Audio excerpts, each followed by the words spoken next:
अस्सलामुअलैकुम फ्रेंड्स, मैं हूं अहमद रज़ा और वीयू हेल्प सेंटर की तरफ से आप सबको वेलकम कहता हूं CS605 के लेक्चर नंबर 19 एंड 20 में।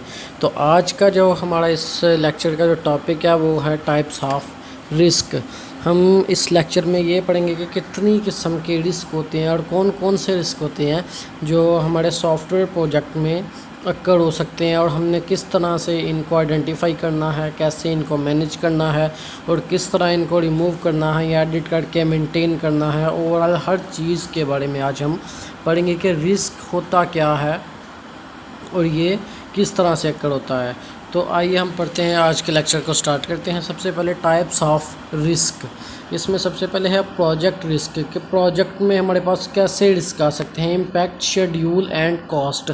सबसे पहले तो हमारे पास कॉस्ट का और शेड्यूल का जो रिस्क है वो अक्कर हो सकता है। सबसे पहले शेड्यूल की, अगर हमने किसी भी किस्म का कोई प्लानिंग की है, पहले से टाइम टेबल बनाया है, तो उसके हिसाब से हमारा जो प्रोजेक्ट है वो कवर नहीं हो पा रहा है, तो ये भी हमारे पास एक रिस्क है। क्योंकि आपने जो अपने क्लाइंट को जब उसकी रिक्वायरमेंट पूछी होती है तो उसको एक डेडलाइन भी दी होती है कि इस डेडलाइन पे हम आपका सॉफ्टवेयर जो है या आपका प्रोजेक्ट जो है वो आपके हैंड ओवर कर देंगे। तो अगर हर काम शेड्यूल के ऊपर नहीं होगा, टाइम टेबल पे कंप्लीट नहीं होगा, तो आप अपना जो प्रोजेक्ट है वो कंप्लीट करके अपनी डेडलाइन पे अपने क्लाइंट को हैंड ओवर नहीं कर सकते। सबसे पहला रिस्क ये हो गया। उसके बाद कॉस्ट है। आपका जो बजट होता है, जो आपने पहले प्लानिंग की होती है अपना प्रोजेक्ट स्टार्ट करने से पहले, कि हमारी इतनी कॉस्ट जो है ओवरऑल हमारा मुआवजा दे के, अपनी स्टाफ की सैलरी वगैरह दे के, उनको बेनिफिट दे के या बोनसेस वगैरह दे के, ये सब कुछ निकाल के, अपना भी प्रॉफिट निकाल के, जितनी भी टोटल कॉस्ट की आपने प्लानिंग की होती है, अगर तो आपका प्रोजेक्ट जो है वो उस कास्ट से ऊपर जा रहा है तो भी आपको लॉस हो सकता है। तो ये भी एक यहाँ पे रिस्क है। Includes budgetary, schedule, personal resources, customer requirements problem. ये सारी की सारी जो प्रॉब्लम्स है ये एक प्रोजेक्ट के रिस्क में इंक्लूड होती हैं। बजटरी वही कॉस्ट का रिस्क होता है। और शेड्यूल मैंने आपको बता दिया कि टाइम टेबल पे। पर्सनल रिसोर्सेज, जो अब रिसोर्सेज हमारे स्टाफ को काम करने के लिए चाहिए, जो जितने कंप्यूटर्स चाहिए, जितना इन्वायरमेंट चाहिए, जिस तरह का माहौल चाहिए, अगर हम वो क्रिएट नहीं कर पा रहे हैं तो ये भी एक तरह का रिस्क है। उसके बाद कस्टमर्स के भी रिस्क होते हैं। इनकी रिक्वायरमेंट्स और नीड्स होती हैं, अगर तो हम उसको पूरा नहीं कर सकते उनके प्रोजेक्ट के अंदर, तो ये भी एक हमारे पास रिस्क होता है। उसके बाद हमारे पास दूसरी टाइप के जो रिस्क हैं वो है टेक्निकल रिस्क, यानी टेक्नोलॉजिकल रिस्क होते हैं। इसमें होता है इम्पैक्ट द क्वालिटी, ये कि हमारे जो प्रोजेक्ट की क्वालिटी है, अब हर बंदा चाहता है कि हमारा जो सॉफ्टवेयर है, हमारा जो प्रोजेक्ट है, हर किसी से अलग हो और सबसे बेस्ट हो, सबसे अच्छा हो। तो अगर उसकी क्वालिटी जो है वो इम्प्रूव नहीं होगी, बाकी उसे अलग नहीं होगी, डिफरेंट नहीं होगी, तो हमारा जो क्लाइंट है वो कभी भी इस पे एग्री नहीं करेगा कि एक ओल्ड वर्जन का क्वालिटी का आपसे वो प्रोजेक्ट बनवाए। तो ये भी एक तरह का रिस्क है। उसके बाद टाइमलाइंस, जो आपके पास अपना फ्रंट पेज होता है टाइमलाइन का, अगर वो अच्छा नहीं है तो उससे भी एक रिस्क पैदा हो सकता है कि आपका जो क्लाइंट है वो एग्री नहीं होगा। उसके बाद कॉस्ट का रिस्क, तो अब मैंने आपको ऊपर भी प्रोजेक्ट के रिस्क में भी बता दिया है। उसके बाद इम्प्लीमेंटेशन में बिकम डिफ़िकल्ट और इम्पॉसिबल। अब इम्प्लीमेंटेशन करना किसी भी प्रोग्राम की, जब भी हम प्रोग्राम को डिज़ाइन करते हैं, कोडिंग करते हैं, तो उसका हमने हमेशा यही ध्यान रखना होता है कि इसका रिज़ल्ट हमारे पास क्या आने वाला है। अगर हमें इसे मेंटेन करना पड़ गया, इसमें कुछ इम्प्लीमेंटेशन करनी पड़ गई, तो किस तरह से होगी। हमने इस तरह का सॉफ्टवेयर डिज़ाइन करना है कि बाद में भी अगर हम चेंजिंग वगैरह करें तो वो बिल्कुल आसानी से हो सके, इम्पॉसिबल ना हो। उसके बाद includes designs, implementation, interface verification and maintenance problem. ये सारी की सारी वही प्रॉब्लम्स हैं जो दोबारा ऊपर रिपीट हो रही हैं। उसके बाद arise due to leading edge technology, technology की वजह से किसी भी किस्म का कोई कोई गलती हो जाना तो इसे भी हम टेक्नोलॉजिकल रिस्क का नाम देते हैं। उसके बाद हमारे पास जो टाइप्स ऑफ रिस्क हैं, इसमें तीसरा किस्म का जो रिस्क है वो है बिजनेस रिस्क। इसमें सबसे पहले है मार्केटेबिलिटी, कि जो भी हम सॉफ्टवेयर बना रहे हैं उसकी कुछ डिमांड भी है मार्केट में या नहीं, ये मार्केट के हिसाब से अहल है, क्या लोग इसे ख़रीदना पसंद करेंगे या नहीं। उसके बाद alignment with the overall business strategy, हमारे पास जो भी हमारा जिस किस्म का बिज़नेस है हमने उसी स्ट्रेटजी के ऊपर रहते हुए अपना प्रोजेक्ट जो है वो डिज़ाइन करना है। उसके बाद हाउ टू सेल, अगर हमने कोई ओल्ड वर्जन का कोई सॉफ्टवेयर बना दिया जो वो मार्केट में पहले से ही मौजूद है तो हमारे लिए इसे सेल करने में बहुत ज़्यादा डिफ़िकल्टीज़ पैदा हो सकती हैं, हमारा सॉफ्टवेयर कोई भी ख़रीदेगा नहीं। तो ये भी एक बिज़नेस रिस्क होता है कि जो भी चीज़ हम बना रहे हैं क्या लोग उसे ख़रीदने पे मुत्तफ़िक भी होंगे या नहीं। उसके बाद बजट और पर्सनल कमिटमेंट्स, हमने जो बजट तो वही है, कॉस्ट ही होती है, और पर्सनल कमिटमेंट्स के जो हमने प्रोजेक्ट को स्टार्ट करने से पहले अपने क्लाइंट से की होती हैं, जो भी कमिटमेंट्स की होती हैं, अगर हम उस पर पूरा नहीं उतरते हैं तो ये भी एक तरह का बिज़नेस रिस्क है। इससे आपकी कंपनी की या आपके एक टीम की इमेज ख़राब हो सकती है। तो इससे बचने के लिए आपको ये सारे के सारे जो रिस्क हैं इनसे बचना पड़ेगा। उसके बाद रिस्क आइडेंटिफिकेशन, इसमें हम पढ़ेंगे कि आइडेंटिफिकेशन हम कैसे करेंगे। सबसे पहले identify non and predictable risks. सबसे पहले तो हमने ये जानना कि हमारे पास रिस्क है कौन सा, हमने पहले रिस्क को जानना है, उसके बाद उसकी पेशन गोई करनी है कि हाँ ये वाला जो है ये हिस्सा हमारे पास एक रिस्क हो सकता है, आगे जाके हमारे पास ये डिफ़िकल्टीज़ आ सकती हैं। उसके बाद generic risk and product specific risk, ये क्या होती हैं? Generic risks threats to every project, जो हर किस्म के प्रोजेक्ट में थ्रेट्स पैदा करें, हमारे लिए कोई ना कोई रुकावट पैदा करें, ऐसे रिस्क को हम जेनरिक रिस्क कहते हैं। और प्रोडक्ट स्पेसिफिक रिस्क क्या होती हैं? What special characteristics of this project में थ्रेटन योर प्रोजेक्ट प्लान, वो कौन सी ऐसी स्पेशल करैक्टरिस्टिक्स हैं जिनकी वजह से आपके प्रोजेक्ट के प्लान में डिस्टर्बेंस जो है वो क्रिएट हो रही है। तो ऐसी रिस्क को हम प्रोडक्ट स्पेसिफिक रिस्क कहते हैं। उसके बाद रिस्क आइटम चेकलिस्ट, अभी ये हमारे पास यहाँ पे रिस्क आइटम की चेकलिस्ट है कि किस तरह के रिस्क हमारे पास एक चेकलिस्ट में आ सकते हैं। प्रोडक्ट साइज़, जो भी प्रोडक्ट हमने एक कंपनी में या एक ऑर्गेनाइजेशन में बनने के लिए दी है उसका जो साइज़ हमने फ़िक्स किया था, यानी कि क्लाइंट ने जो फ़िक्स किया था, क्या उसकी रिक्वायरमेंट पे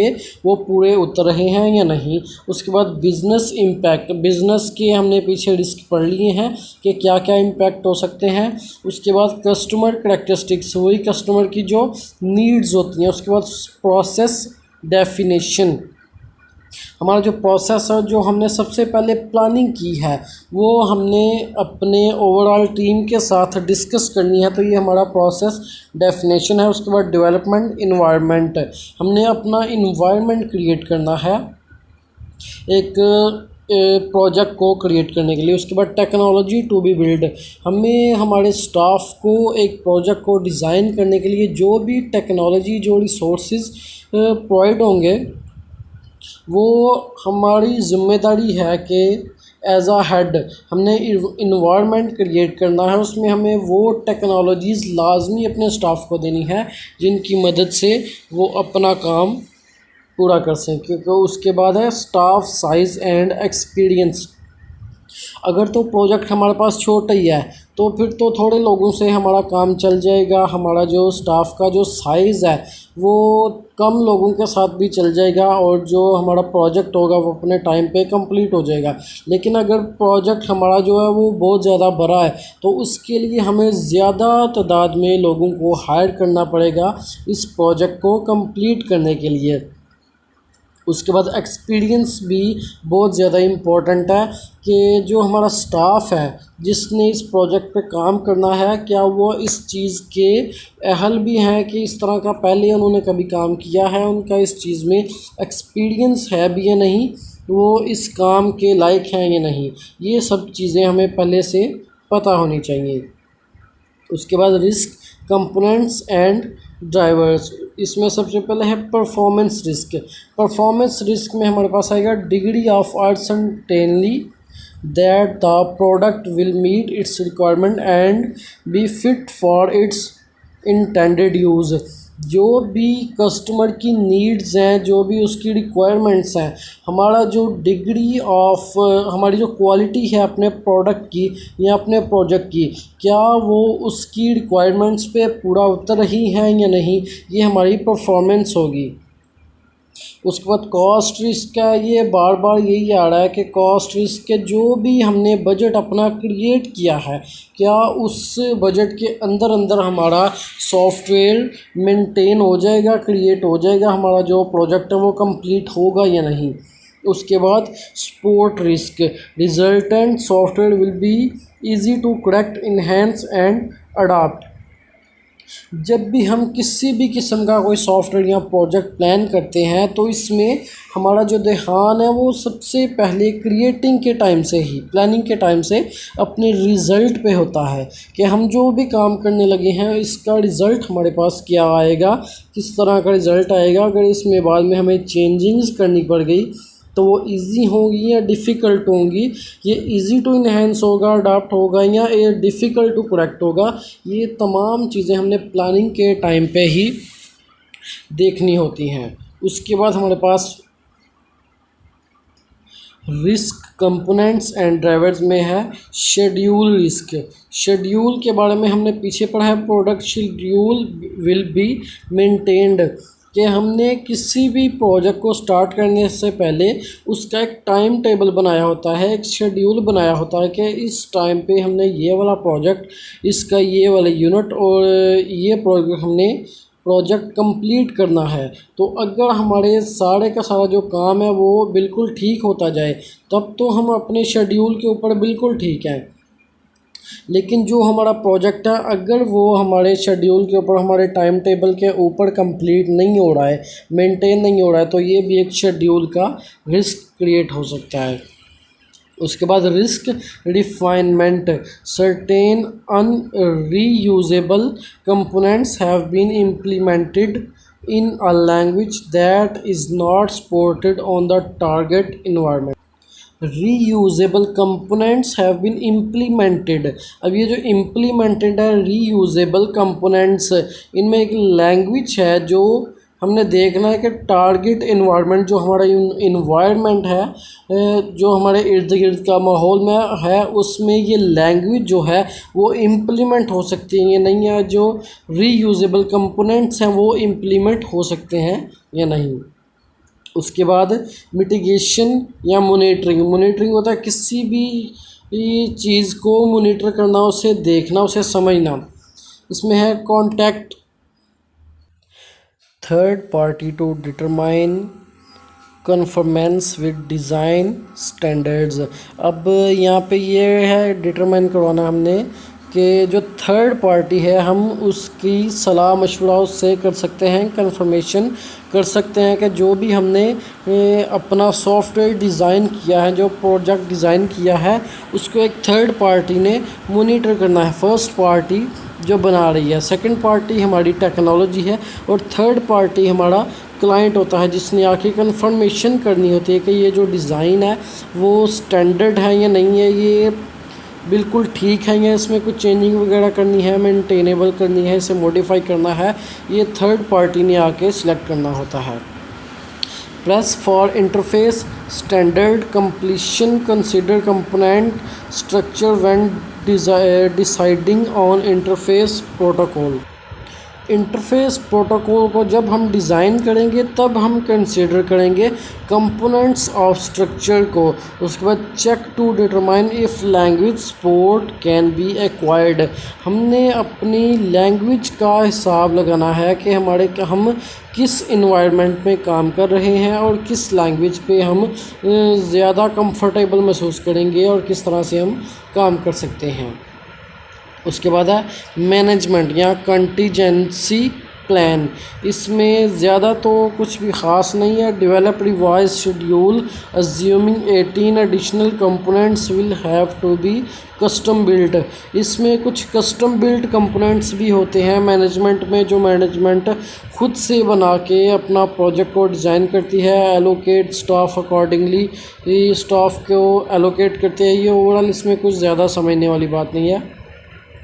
risk mitigation monitoring and management यानी RMMM assist the project team in developing strategy for dealing with risk. आपने अपनी प्रोजेक्ट टीम जो है उसकी मदद करनी है, हर लिहाज से मदद करनी है कि अगर किसी भी किस्म का जो रिस्क है वो हमारे प्रोजेक्ट में आ जाता है तो उसके साथ आपने किस तरह से डील करना है, कौन सी स्ट्रेटजी आपने बनानी है किस रिस्क से निपटने के लिए। किस तरह का रिस्क आएगा तो किस तरह से हमने इसे डील करना है। ये सारी की सारी चीज़ें हमारे स्टाफ को बहुत ज़्यादा इम्पोर्टेंट होती हैं स्टाफ के लिए। तो इसलिए हमारा भी यही काम होता है कि अपनी जो प्रोजेक्ट टीम है उससे असिस्ट करना, उसकी मदद करना कि वो किस तरह से रिस्क को डील करे। An effective strategy must consider. ये जो 3 किस्म के हमारे पास रिस्क हैं। सबसे पहले रिस्क अवॉइडेंस। ये सबसे पहले हमने रिस्क से वैसे ही अवॉइडेंस करनी है, उससे बचना है किसी तरीके से। हमने ये कोशिश करनी है कि हमारे प्रोग्राम में, हमारे प्रोजेक्ट में किसी किस्म का रिस्क आए ही ना। उसके बाद रिस्क मॉनिटरिंग।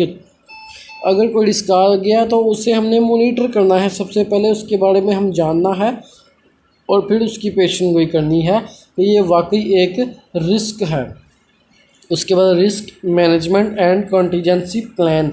रिस्क को हमने उसके बाद मैनेज करना है, उसे मॉडिफाई करना है या उसमें जो भी चेंजिंग्स वगैरह होती हैं वो सब करके उसके बाद हमने अपने प्रोजेक्ट को आगे चलाना है। उसके बाद हमारे पास है mitigation strategy for reducing turnover. Turnover हमारा कारोबार होता है, रिड्यूसिंग कम करना, और ये मिटिगेशन जो है वो मॉनिटरिंग ही होती है।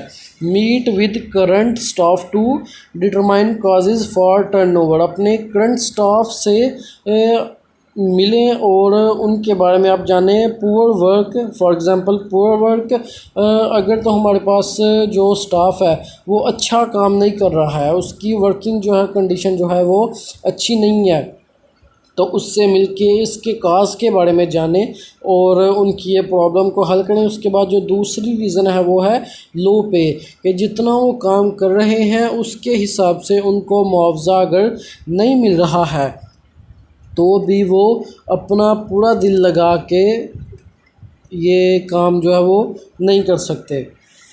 उसके बाद mitigate those cause that are under our control before the project start.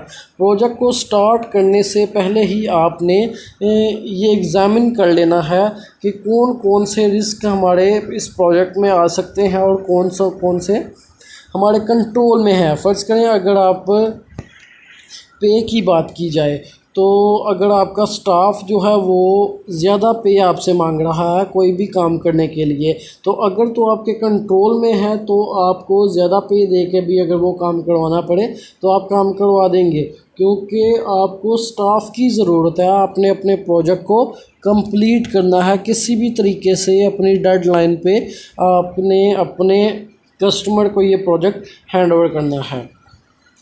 उसके बाद once the project commences, assume turnover will occur and develop techniques to ensure continuity when people leave।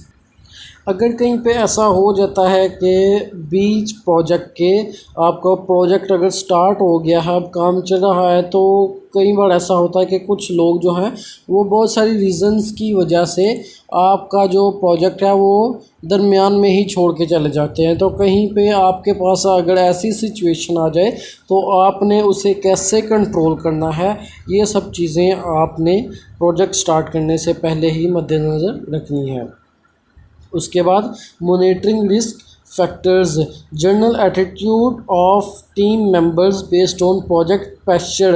आपके प्रोजेक्ट का जो प्रेशर है वो आपके team का जो एटीट्यूड है उस पर डिपेंड करता है। अगर तो आपकी टीम का जो बिहेवियर है बहुत ज़्यादा अच्छा है तो आपका जो प्रोजेक्ट है वो बहुत ही ज़्यादा अच्छा बन सकता है। लेकिन अगर आपकी टीम के साथ आपके रिलेशंस अच्छे नहीं हैं तो बहुत तरह के मसले मसाइल जो हैं वो पैदा हो सकते हैं। उसके बाद the degree to which the team is jelled. सबसे पहले तो हमने यही चेक करना है कि किस किस्म की टीम को हमने इस प्रोग्राम के लिए सिलेक्ट किया है। उसके बाद interpersonal relationships among team members, कि टीम मेंबर्स के जो आपस के रिलेशनशिप्स हैं वो कैसे हैं। अगर तो वो बहुत अच्छे हैं तो आपका प्रोजेक्ट में किसी भी किस्म के रिस्क आने के चांसेस नहीं है। लेकिन अगर उनका आपस में ही कोई मामले जो हैं वो ठीक नहीं है, अगर उनमें कोई लड़ाई झगड़ा है, तो आपका जो प्रोजेक्ट है वो सही से डिज़ाइन नहीं हो सकेगा। इसमें बहुत ज़्यादा रुकावटें पैदा हो सकती हैं। उसके बाद potential problems with compensation and benefits. Compensation means के मुआवजा, अगर आपने उनका जो मुआवजा है वो टाइम पे दिया है तो कोई प्रॉब्लम नहीं हो सकती। लेकिन अगर आपने अपनी टीम का जो मुआवजा है उसके बेनिफिट जो हैं वो उनको टाइम पे नहीं दिए हैं तो इससे भी प्रॉब्लम्स, बहुत ज़्यादा जो प्रॉब्लम्स है वो क्रिएट हो सके। काम एक हेड का होता है, हमेशा ऐसी चीज़ें एक हेड ने देखनी होती हैं। ये सारे के सारे जितने किस्म के रिस्क हैं वो प्लानिंग के टाइम पे ही देखे जाते हैं कि किस तरह से हम प्लानिंग कर रहे हैं और किस तरह से हमारा जो सॉफ्टवेयर है या प्रोजेक्ट जो भी है वो डिज़ाइन होगा, इसका रिज़ल्ट किस तरह से आएगा। ये सारी की सारी जिम्मेदारी एक हेड की होती है, मैनेजर की होती है। तो आज की इस लेक्चर में सिर्फ यही मेन टॉपिक्स थे। अगर आपको किसी चीज़ की समझ ना आए तो कमेंट में क्वेश्चन लाजमी कीजिए और इस वीडियो को लाइक कीजिए, मेरे चैनल को सब्सक्राइब कीजिए और मुझे दुआओं में याद रखिए। अल्लाह हाफ़िज़।